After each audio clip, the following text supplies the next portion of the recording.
Շեշտեց բացառապես բաց տարբերակով շահագործվող հանք է եղել մինչև 24 թվականը։ Հիմա դուք ասում եք ընդլայնում չկա։ Դա կարծում եմ բոլոր քաղաքացիների եւ գյուղացիների աչքին թոս փչել է։ Չգիտեմ, գուցե վիրավորվեք դրանից, բայց երկու լիազոր մարմինների կողմից երկու լիազոր մարմինները եւ թոս են փչում մի ողջ բնակավայրի մարդկանց աչքերին, որովհետեւ եթե ես հիմա փորեմ այս գետինը եւ իջնեմ ներքև մի հարկեր սարքեմ, դա ընդլայնում է թե չէ։ Կարող եք ինձ ասել։ Ընդլայնում է թե չէ։ Փաստացի մի րոպե, թույլ տվեք ավարտեմ։ Փաստացի տեղի ունենում ընդլայնում Սիեջում։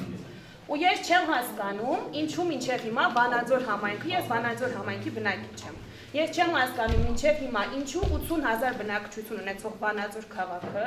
որը եթե մայրուղին հանենք, այլ նայենք ուղիղ գծով, մոտավորապես 3 կիլոմետրի տարբերություն է տալիս Քարաբերդից։ Անգամ 3 կիլոմետր չի գալիս։ Ինչու պիտի Վանաձոր համայնքի բնակիչը չկարողանա իր կարծիքը հայտնել այս խայտառակության շուրջ, եւ ինչու պիտի միայն բնակավայրի բնակիչները ինձ ներեք ամենայն հարգանքով բոլորիդ հանդեպ, բայց մենք բոլորս գիտենք տարիներ շարունակ ինչպես են Հայաստանում լուծվել նման հարցերը։ Մենք շատ լավ գիտենք ինչպես են ճնշվում մարդիկ, ինչպես են իրենք նորից եմ ներողություն խնդրում, շատ հաճախ չքավոր եւ վատ պայմաններում ապրվող կյանքից ելնելով, խաբվում օրինակ ես կառուցած շենքով եւ ասում չեխերը որևէ լավ բարենար է համայնքի համար։ Ես չեմ կարծում որ որևէ մեկը պիտի մի շենքով, լուսավորությամբ, էլեկտրականությամբ